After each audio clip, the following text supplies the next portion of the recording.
45 سال کا بے روزگاری کا ریکارڈ ٹوٹتا ہے، زرعی پیداوار میں شدید کمی ہوتی ہے، صنعتی پیداوار میں بھی سسربی دیکھنے میں آئی، کرنسی پر پابندی کی وجہ سے اکثر لوگوں کو مشکلات کا سامنا کرنا پڑا، ڈی مونیٹائزیشن کیمپین مودی کی بری طرح فیل ہوتی ہے اور کاروباری دنیا کے لوگ اضافی سیلز ٹیکس کے پیچیدہ نظام کی شکایات بھی کرتے رہے، اور یہی بات نیو یارک ٹائمز بھی لکھتا ہے کہ بھارت کے عوام ملک کی معاشی حالت سے مطمئن نہیں تھے اور مودی کو بھی یہ بات پتا تھی، اور آپ کو یاد ہوگا پچھلے سال سینکڑوں کی تعداد میں کاشتکاروں نے خودکشیاں کی تھی۔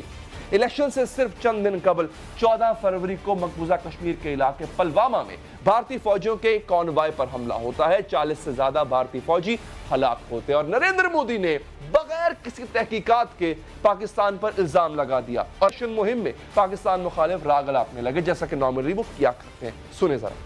چوکیدار کا کام پہرا دینا ہوتا ہے، چوکیدار کا کام انصاف کرنا نہیں ہوتا، وہ منصف کا کام ہوتا ہے۔ I don't know prime minister Modi کس وجہ سے اور کس ذہنیت میں آ کے، کس موج میں آ کے یہ بات کر رہے تھے۔ خیر، بھارتی فضائیہ کے طیارے پاکستان کی فضا میں گھسے، ناظرین آپ کو یاد ہوگا بالا کوٹ میں خالی جگہ پر اپنا پیلوڈ گرا کے چلے گئے۔ حملے میں 300 شدت پسندوں کو نشانہ بنانے کا دعویٰ کیا گیا، بلکہ بمشکل سے 3 درخت شہید ہوئے ہوں گے۔ جب ثبوت مانگا گیا تو انہوں نے سوال کرنے والوں کے ملک سے محبت پر سوال۔ ناظرین، نریندر مودی کے دور میں پاک بھارت تعلقات کشیدگی کی انتہاؤں کو چھو چکے، یہاں تک کہ بھارت میں پاکستانی فنکاروں کے کام کرنے پر بھی پابندی لگ گئی تھی۔ ناظرین، مودی کی فتح اس بات کا ثبوت ہے کہ بھارت کے عوام نے ان کے جنگی جنون اور انتہا پسندی کو تسلیم کیا ہے، نہ صرف تسلیم کیا ہے بلکہ انہیں آئندہ 5 سال کے لیے ووٹ دے کر اقتدار میں بٹھا دیا۔ اس جیت کے بعد اب وہاں کی اقلیتوں کی زندگی کتنی تلخ ہو جائے گی اور پاکستان بھارت تعلقات کیا رخ اختیار کریں گے، بات کریں گے سابق وزیر خورشید محمود قصوری صاحب سے۔ قصوری صاحب، شکریہ آپ کے وقت کا۔ بی جے پی کی جیت اور مودی کا دوبارہ پرائم منسٹر آفس میں آ کر بیٹھنا، پاکستان کے لیے اس کا کیا مطلب ہے قصوری صاحب؟ دیکھیے، پاکستان کے لیے جو مطلب ہے وہ تو کوئی نیا نہیں ہے۔ مودی صاحب کی اگر آپ ماضی کی پالیسی دیکھ لیں، لیکن ماضی کی پالیسی بھی کانٹرڈکٹری ہے۔ اب اس پہ میں آؤں گا کانٹرڈکشنز کیا ہیں، اور پہلے یہ کہ اگر آپ یہ اس مناسبت سے پوچھ رہے ہیں کہ الیکشن کیمپین میں انہوں نے بہت نیگیٹو کیمپین کی تھی مسلمانوں کے خلاف اور پاکستان کے خلاف، لیکن وہ الیکشن جیتنے کے لیے تھی۔ یہ میں جس مفروضے پہ بات کر رہا ہوں، یہ مفروضہ یہ ہے کہ سب لوگ اپنے مفاد میں کام کرتے ہیں اور کامن سینس کی اپروچ ہے اور گراؤنڈ ریالٹیز کی ہے۔ اب کشمیر کا جو ایشو ہے وہ ان کے الیکشن جیتنے سے تو ختم نہیں ہوگا، بلکہ ہو سکتا ہے بدتر ہو جائے۔ اگر انہوں نے عمل درآمد کی اپنے الیکشن کے وعدوں کی، جس میں انہوں نے کہا تھا آرٹیکل 370 اور 35A چھیڑ چھاڑ کریں گے اور بدلیں گے، تو ابھی تک تو حریت کانفرنس اور دیگر ان کے خلاف تھے۔ پھر جو وہاں کی 2 بڑی مستند پارٹیاں جو الیکشن میں حصہ لیتی رہی ہیں، فاروق عبداللہ اور عمر عبداللہ کی نیشنل کانفرنس، اور محبوبہ مفتی اور ان کے والد مرحوم مفتی سعید کی جو جماعت ہے PDP، جو ابھی کچھ ماہ قبل ان کی حلیف بھی تھی، وہ بھی ان کے مخالف ہو جائیں گے۔ اور اس حد تک ان پارٹیوں نے کہا ہے کہ اگر اس کو چھیڑا گیا آرٹیکل 370 کو تو ہمارا بھارت سے واسطہ کچھ نہیں رہے گا۔ عمر عبداللہ کا ایک میں نے بیان کوٹ کیا تھا اپنی کتاب میں، یعنی کہ وہ کئی سال پہلے انہوں نے دیا تھا جب آرٹیکل 370 کی بات شروع ہوئی۔ انہوں نے کہا یا تو آرٹیکل 370 رہے گا ہندوستان کی آئین کا حصہ بن کے، یا کشمیر ہندوستان کا حصہ نہیں رہے گا۔ تو اگر وہ اس لیول پہ جاتے ہیں تو کشمیر کا معاملہ تو اور گمبھیر ہو جائے گا۔ اگر 5-6 لاکھ فوج جو ہے ابھی تک کنٹرول نہیں کر سکی، تو جب سارا کشمیر متحد ہو جائے گا تو یہ کیا کریں گے؟ میری دانست میں ان کو بھی ان کے اپنے مفاد میں ہے کہ وہ پاکستان سے بات چیت کریں، وہاں کشمیر کے لوگوں سے بات چیت کریں۔ اس کے علاوہ ایک اور ریزن ہے، اگر بھارت کو ایسا رول ادا کرنا چاہتا ہے بین الاقوامی طور پر جو وہ سمجھتا ہے کہ وہ اس کے لائق ہے، تو وہ تب بھی اس کو نیبرہڈ میں پاکستان یعنی کے ساتھ تعلقات بہتر کرنے پڑیں گے۔ یہ کون کہہ رہا ہے؟ ٹھیک یہ میں نہیں کہہ رہا. یعنی آپ کو لگتا ہے سر، آپ کو لگتا ہے کہ یہ پولیٹیکل لیٹورک تھا الیکشن کے دوران جس کو اپنایا گیا، جس کو شاید آگے کنٹینیو نہ کیا جائے؟ یہ ایک پہلو آپ نے اس پہ بڑی کلیئرٹی سے بات کی ہے قصوری صاحب. لیکن اگلا پہلو سر وہ ہے ود ان انڈیا کے اندر جو ایک ہم دیکھ رہے ہیں ایک بڑی تقسیم نظر آئی آفٹر فرسٹ مودی گورنمنٹ.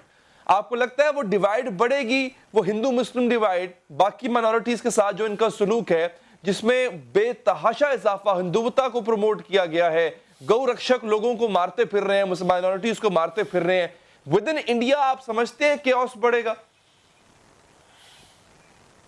دیکھیے وہ اب اگین جو اندازہ میں لگا سکتا ہوں، آپ کی بات 100% صحیح ہے کہ انہوں نے جنونیت کو پرورش کی ہے ہندوستان میں الیکشن جیتنے کے لیے. اور صرف ان سے مسلمان خائف نہیں، ان سے دلیت بھی خائف ہیں، ان سے سکھ بھی خائف ہیں، ان سے مسیحی بھی خائف ہیں. تو ہندوستان کو اگر انہوں نے متحد رکھنا ہے تو مودی صاحب کو یہ سوچنا پڑے گا کہ الیکشن میں تو نسخہ کارگر ہو گیا، کیا یہ آگے قابل عمل ہوگا؟ میرا خیال ہے نہ تو ان کو اس کی ضرورت ہے، اور بھارت کے لیے یہ مہلک ہوگا اگر انہوں نے پالیسی نہ بدلی. یہ تو یہ ہے. لیکن ہمارا تعلق بنیادی طور پر پاک انڈیا ریلیشنز کا ہے. اس میں ایک اور فیکٹر ہے، ابھی تک امریکہ کا کاؤنٹ ہوتا تھا، لیکن جیسے جیسے امریکہ وڈرا کر رہا ہے انٹرنیشنل سٹیج سے، چین کا رول بڑھ رہا ہے. ابھی آپ نے دیکھا شنگھائی کوآپریشن آرگنائزیشن کی جو میٹنگ ہوئی ہے، اس میں پاکستان کے وزیر خارجہ، بھارت کی وزیر خارجہ، ان کی آپس میں جو ملاقات ہوئی ہے یہ یکا یک تو نہیں ہوئی، مودی صاحب کی مرضی کے بغیر تو نہیں ہو سکتی تھی. اور میرا تجزیہ بھی ہے کیونکہ چائنیز اخبارات کا میں مطالعہ کرتا ہوں، گلوبل ٹائمز جو ہے وہ ان کا مستند اخبار ہے، اس نے خود یہ کہا ہے کل پرسوں کے اپنے جب یہ آ گئے تھے ریزلٹس ایگزٹ پولز کے کہ پاکستان اور بھارت کی کو بہتر کرنے کے تعلقات چین کوشش کرتا رہا ہے اور کرتا رہے گا. اور چین نے مسعود اظہر والے معاملے میں ان کو اپنا ویٹو ہٹا کے بھارت کو بھی ایک لحاظ سے یہ ممنوع کیا ہے کہ، اور دوسری چیز یہ ہے کہ بھارت اور چین کا $100 بلین کا ٹریڈ ہے. اور مجھے آپ کو بتانے کی ضرورت نہیں کہ چین کے اور پاکستان کے کتنے قریبی تعلقات ہیں، تو چین کے بھی مفاد میں ہے. اور مودی صاحب نے باوجود امریکہ کی ترغیبات کے، جو بہت سی ترغیبات امریکہ دے رہا تھا کہ وہ چین کے بھی خلاف ہو جائیں، روس کے بھی خلاف ہو جائیں، انہوں نے نہیں مانی. اور وہ جو میزائلز ہیں S-400 وہ رشیا سے انہوں نے خریدے ہیں. اور اس لیے مودی صاحب کی جو گیم ہے وہ ایسی نہیں ہے کہ چین اور روس ان سے ٹوٹلی ناراض ہے. چین کی یہ کوشش ہے کہ وہ بھارت کو امریکہ کے آربٹ میں نہ جانے دے مکمل طور پہ. تو میں یہ سمجھتا ہوں چائنا کا بھی پازیٹیو رول ہوگا. اور پاکستان انڈیا ریلیشنز میں تو واجپئی صاحب نے خود کہا تھا، اور ان کا ایک بڑا مشہور مضمون ہے کمارا کوم میوزنگز، اس میں انہوں نے کہا تھا دو چیزیں بھارت کو روکے ہوئے ہیں اپنا بین الاقوامی سٹیٹس حاصل کرنے میں. ایک اس وقت انہدام تھا بابری مسجد کا، اور دوسرا پاکستان سے کشمیر پہ تعلقات. تو میں یہ سمجھتا ہوں کہ اگر آپ لاجیکلی دیکھیں، تیسری ایک اور زمینی حقیقت ہے، اگر بھارت پاکستان سے ملیٹریلی اتنا زیادہ مضبوط ہوتا، ٹھیک ہے اس کی معیشت ہم سے بڑی ہے، ٹھیک ہے اس کی فوج بھی ہم سے بڑی ہے، لیکن 10 موقعوں پہ یا ہم جنگ لڑ چکے ہیں یا جنگ کے دھانے پہ آ چکے ہیں. تو بھارت کو پاکستان سے منوا کچھ نہیں سکا. دونوں صرف نیوکلیئر پاورز ہی نہیں ہیں، کیونکہ نیوکلیئر ویپنز خدا نہ کرے کوئی استعمال کرنے کا نہیں سوچتا.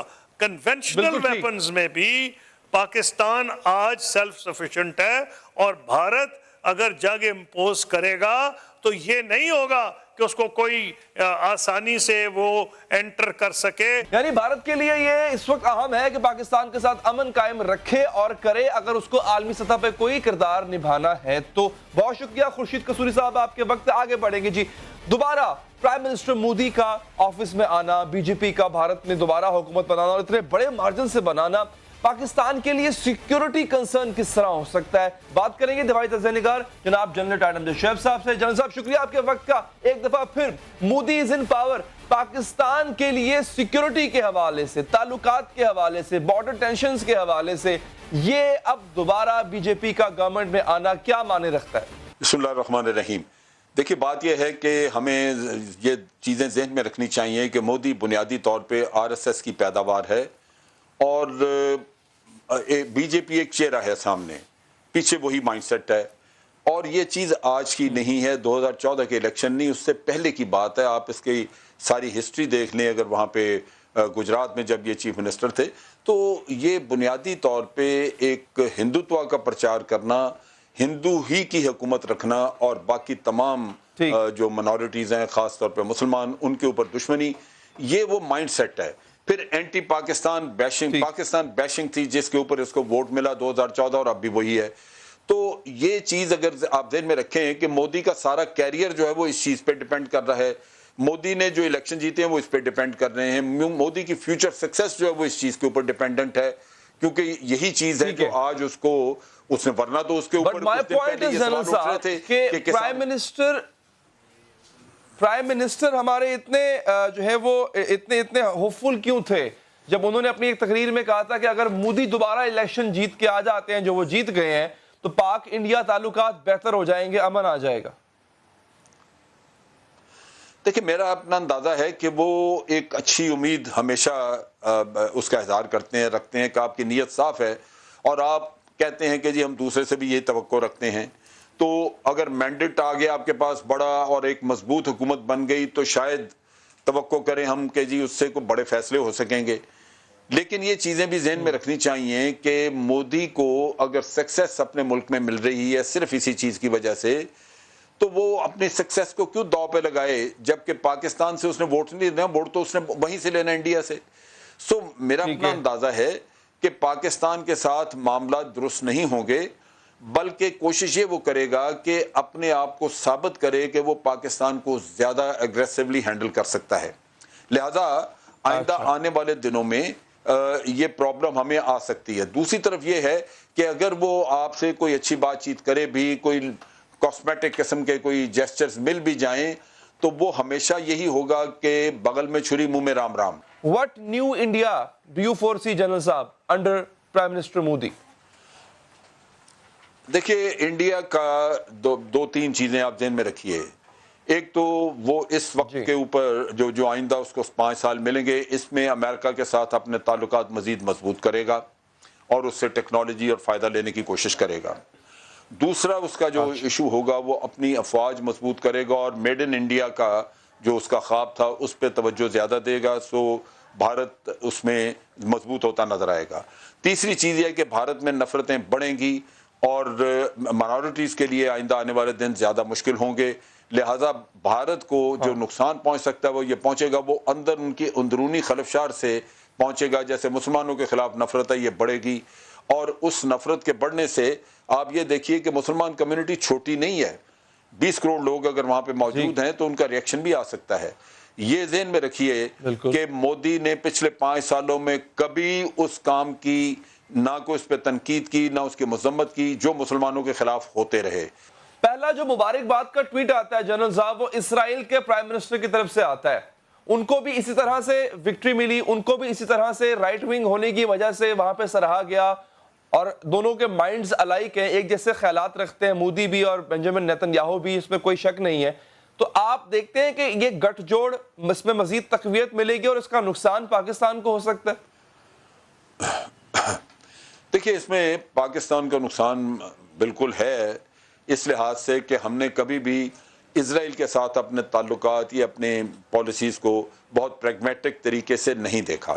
اسرائیل کا مفاد ہے کہ بھارت ایک بڑا ملک ہے، اس سے تعلقات ٹھیک رکھے اور اس سے پیسہ کمائے، جبکہ بھارت کا مفاد ہے کہ وہ اسرائیل سے ٹیکنالوجی لے، اور اسرائیل کے پاس ہر وہ ٹیکنالوجی موجود ہے جو امریکہ میں موجود ہے۔ لہٰذا اس کو اگر امریکہ ڈائریکٹ ٹیکنالوجی نہیں دیتا کسی قسم کی تو اس کو اسرائیل سے ملنے کی توقع ہے۔ اب یہ چیز وہ ہے جو کہ اپنے ٹوٹلی دونوں ملک اپنے اپنے ملکوں کے مفادات کی روشنی میں کر رہے ہیں۔ اور یہی تمام ملکوں کے لیے گائیڈ لائن ہونی چاہیے کہ وہ بجائے اس کے کہ کسی اور کے اس کے وہ بن جائیں علمبردار کسی اور کے. پاکستان کا رسپانس اب کیسا ہونا چاہیے؟ کیونکہ ایک ڈائریکٹ کنفرنٹریشن کا ماحول رہا ہے گزشتہ چند مہینوں سے، مگر جب پرائم منسٹر مودی جب پہلی دفعہ آفس میں گئے تھے، انہوں نے حلف اٹھانا تھا، تو نواز شریف صاحب بطور پرائم منسٹر وہاں پر گئے تھے، which was a good will gesture. اب ہمارا رسپانس کیسا ہونا چاہیے؟ دیکھیے میری سوچ یہ ہے کہ عمران خان کو وہاں پہ اگر انوائٹ کیا جائے ان کے حلف برداری میں تو ان کو نہیں جانا چاہیے، کیونکہ یہ سٹیپس جو ہیں یہ بیکار ہیں. آپ کو تجربے سے سیکھنا چاہیے. نواز شریف صاحب گئے تھے بڑے خوشی اور وہاں پہ واپسی پہ ان کو ایک چارج شیٹ پکڑا دی گئی تھی کہ آپ نے یہ خراب کیا، آپ نے وہ خراب کیا. اب آپ اس کو موڈ کو پہلے ہی سمجھ جائیں. شاہ محمود قریشی صاحب بشکیک میں ملے ہیں سشما سوراج کو، اور وہ کہہ رہے ہیں کہ جی اس نے گلے کرنے شروع کر دیے. گلے تو پاکستان نے کرنے تھے کہ آپ نے پلوامہ کا الزام لگایا، ثبوت آپ نے کوئی نہیں دیا، اور آپ پاکستان پہ چڑھ دوڑے، آپ نے اٹیک کر دیا، ہماری سوورنٹی وائلیٹ کی. بجائے اس کے کہ یہ دکھ ہو اس سے بات کرتے کہ آپ نے ہمارے ملک میں دہشت گردی آپ کروا رہے ہیں، سی پیک کے خلاف آپ کام کر رہے ہیں، الٹا گلے شکوے سن کے آ گئے. تو اگر اسی کام کے لیے جانا ہے کہ وہاں مودی صاحب سے بھی شکایات سن کے آنی ہے تو پھر نہیں جانا چاہیے نا. ٹھیک ہے، بہت بہت شکریہ جنرل صاحب، آپ کے وقت کا. آگے بڑھیں گے جی، یہاں وقت ہے بریک کا. بریک کے بعد آپ کو بتائیں گے ایک طرف پاکستان پیپلز پارٹی کو شکایت ہے کہ سندھ کے کچھ بڑے اسپتال وفاق اپنے زیر کنٹرول لے رہا ہے، لیکن سندھ کے اندر صحت کی صورتحال ایسی ہے کہ بھٹو کے اپنے شہر لاڑکانہ میں اس وقت 700 لوگ ایڈز کا شکار ہیں. بات کریں گے وقفے کے بعد نثار کھوڑو صاحب سے.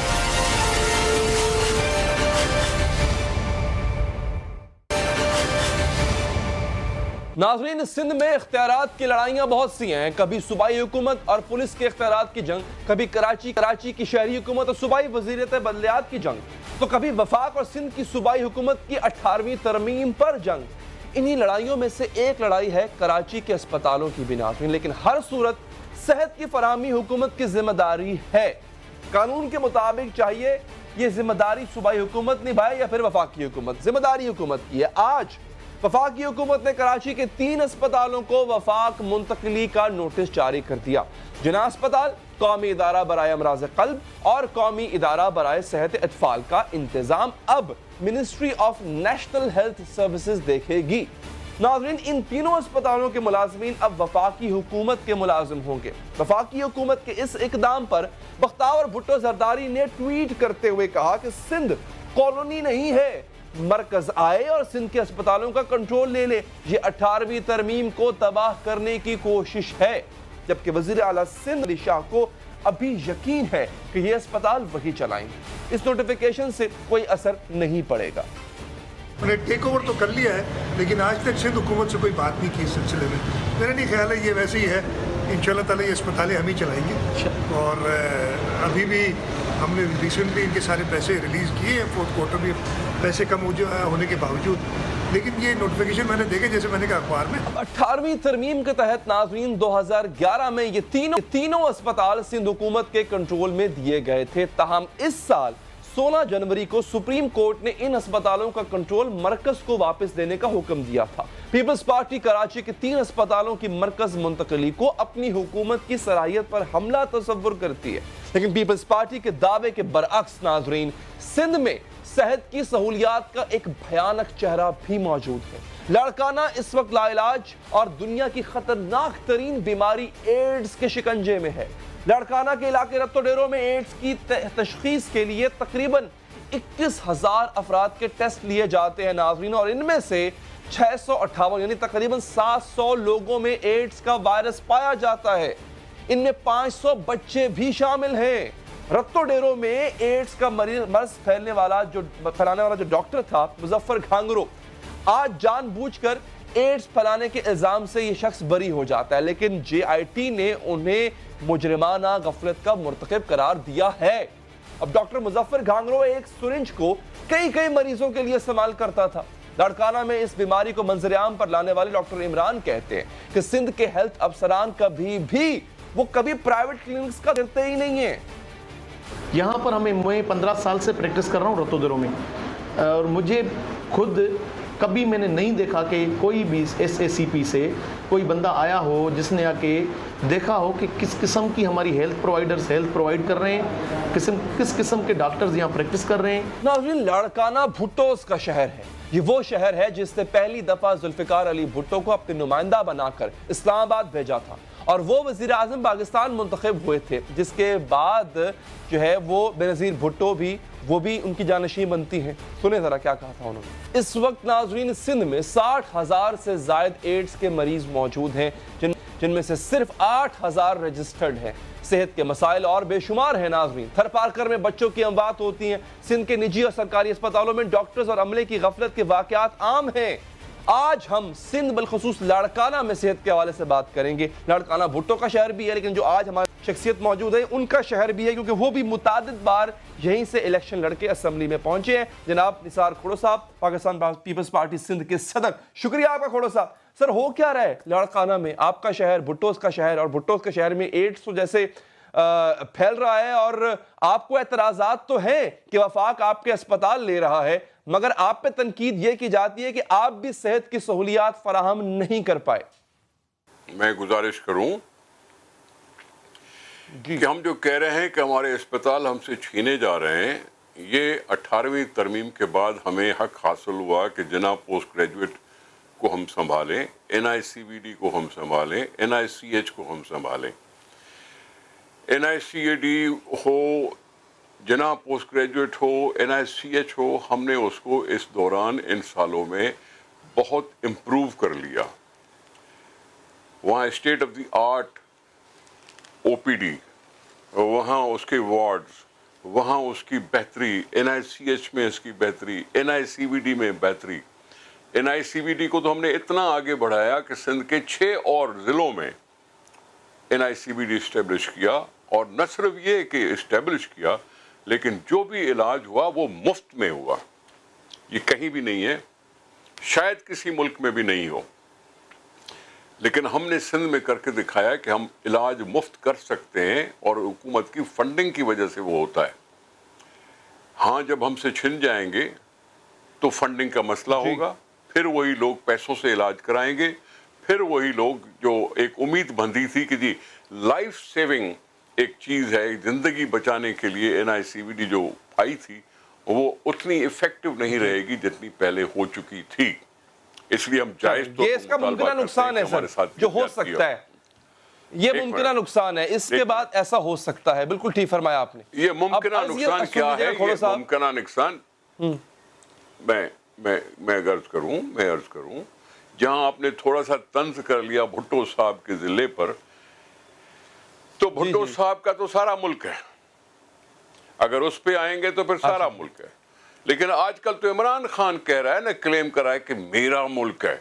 تو وہ پہلے بتائے کہ لاہور میں HIV پازیٹیو کیوں ہیں, KP میں کیوں ہیں, بلوچستان میں کیوں ہیں, سندھ میں کیوں ہے. عمران خان کا پاکستان کہلاتا ہے نا, ابھی 9 مہینے ہو چکے ہیں اس کو, کیوں نہیں وہ پہلے جاگا؟ یہ جاگے تو پھر بھی ہم کہ ہاں ہم نے HIV پازیٹیو کے لیے اسکریننگ کروائی.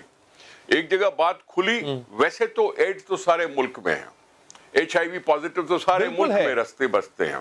بالکل ہے. سے علاج ہے. صاحب یہ دیکھیں, عرض یہ ہے کہ یہ جسٹیفیکیشن دی نہیں جا سکتی کیونکہ پورے ملک میں ایڈز ہے, تو اگر آپ کے حلقے یا آپ کے علاقے میں اگر ایڈز کی اتنی تعداد بڑھتی جا رہی ہے تو سر یہ جسٹیفیکیشن تو نہیں ہے نا کھوڑو صاحب. میں کہہ رہا ہوں سر جناب, آپ کی جسٹیفیکیشن اپنے پاس رکھیں, میری جسٹیفیکیشن پہلے سن لیں نا. ایسی تھوڑی ہے کہ جو آپ کہیں گے وہ صحیح ہے, میں جو کہوں گا وہ غلط ہے بات. نہیں, میرا کام تو سوال پوچھنا, میں تو سوال کر رہا ہوں سر.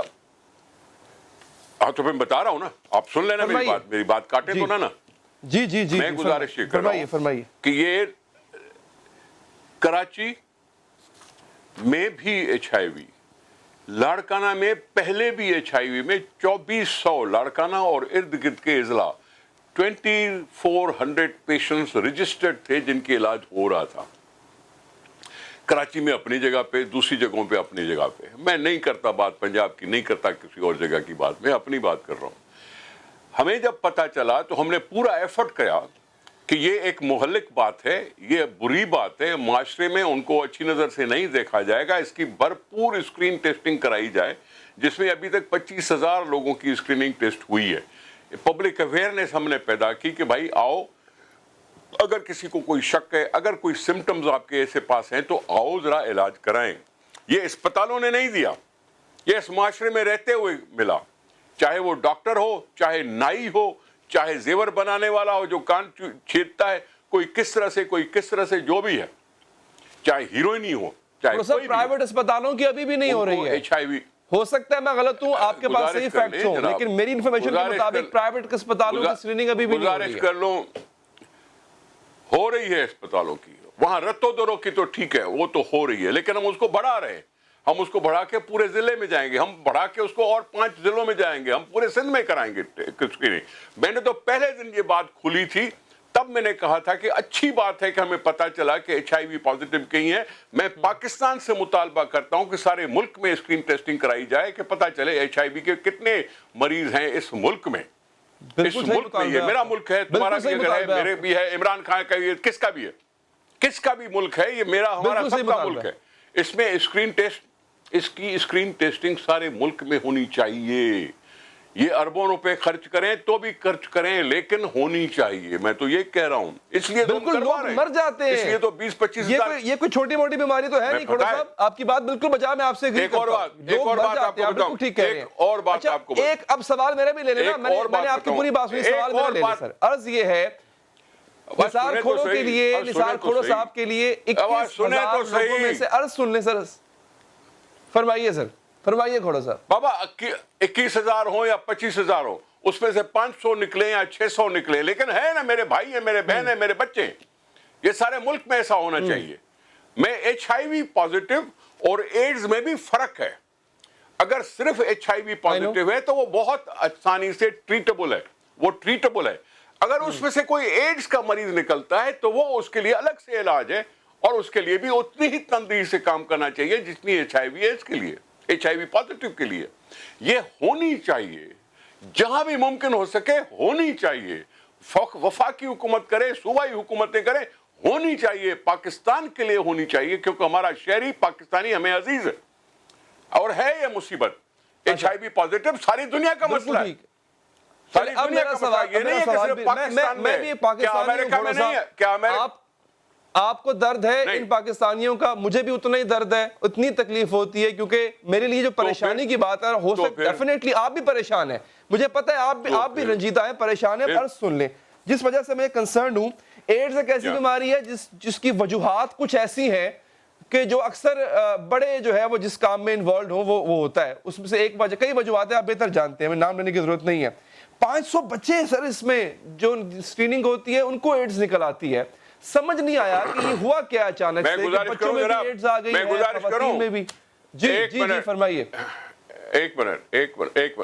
ان 500 عدد مان لیں 500, اس میں میجورٹی بچوں کی ہے. جن میجورٹی بچوں کی ہے ان کے پیرنٹس میں نہیں ہے HIV, ان کے پیرنٹس میں نہیں ہے. یہ بچوں میں نکلی ہے.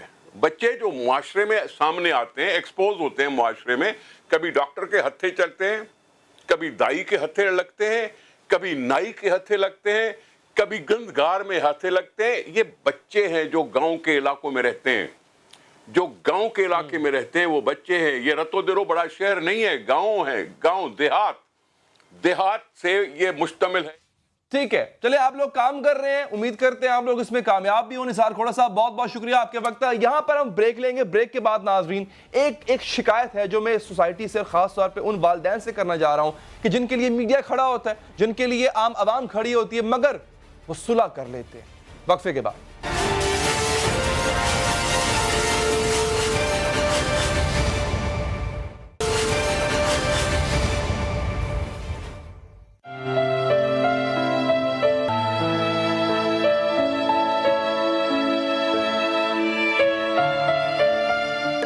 بچے مار دیتے ہیں نا.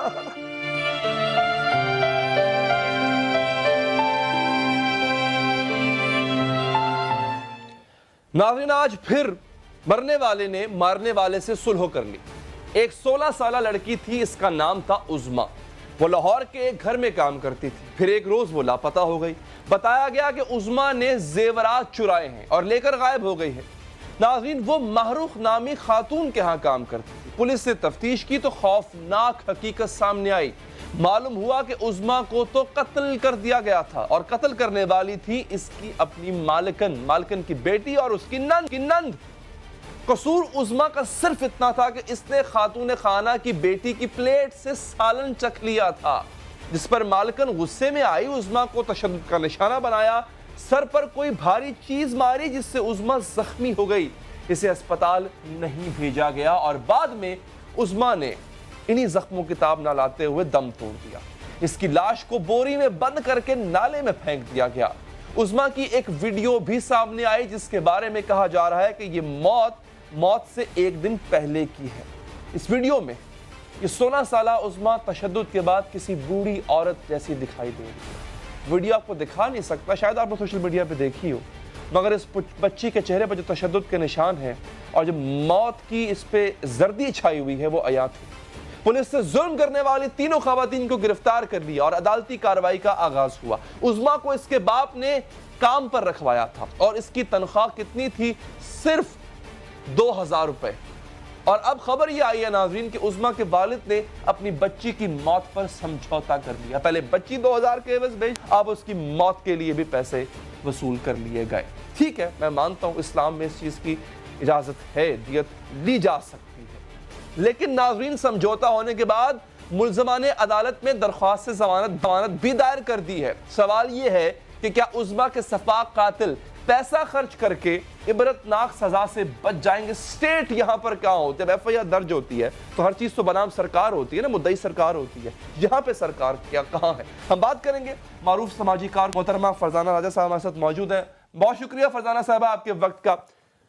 فرزانہ باری صاحبہ، ہم موسٹلی یہ دیکھتے ہیں کہ ایسے کیسز میں بالآخر صلح ہو جاتی ہے، مرنے والا اکثر غریب ہوتا ہے، نادار ہوتا ہے، یا پریشر میں آ جاتا ہے، یا پیسوں کے عوض۔ گو کہ میں دوبارہ کہہ رہا ہوں کہ شاید کسی کو یہ بات بری لگے، اسلام میں اس کی گنجائش موجود ہے، لیکن آپ کو نہیں لگتا اسٹیٹ کی بھی کچھ فرزانہ صاحبہ رسپانسبلٹی ہونی چاہیے؟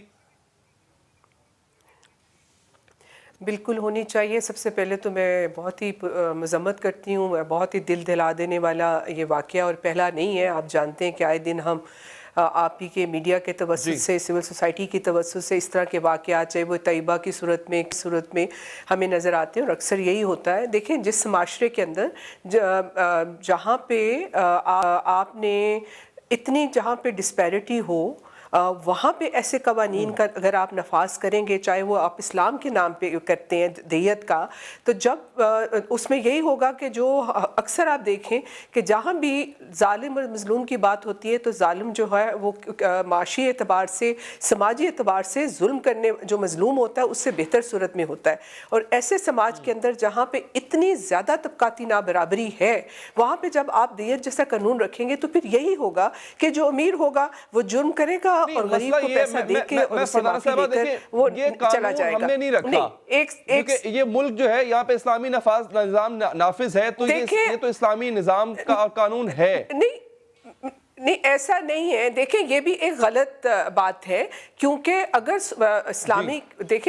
اسلامک سوشل ویلفیئر سٹیٹ نہ ہو، آپ کو یاد ہوگا کہ حضرت عمر فاروق کے زمانے میں جب قحط پڑا تو انہوں نے سسپینڈ کر دی تھی نا سزائیں، کیونکہ انہوں نے کہا کہ جب تک ایک کتا بھی دریائے دجلہ فرات کے، ٹھیک ہے نا، تو انہوں نے کہا کہ تب مجھے حق نہیں ہے کہ پھر اگر کوئی چوری کرتا ہے تو پھر وہ میں اس کے ہاتھ کاٹنے کا جو ہے وہ مجھے اختیار نہیں ہے۔ تو پہلے ریاست کی ذمہ داری ہے کہ وہ سماج کے اندر تمام طبقاتی جو تفریقیں ہیں ان کو ختم کرے، پھر وہ اسلامی سزا اور جزا کا نظام لا سکتے ہیں۔ یہ ایک الگ بات ہے، کیونکہ ہم مسلسل دیکھ رہے ہیں کہ یہی ہوا نا۔ ایون آپ دیکھیں وہ ڈیوڈ ریمنڈ وہ کیا تھا، ڈیوڈ ریمنڈ کیا نام تھا اس کا، وہ جو امریکی جو ہمارے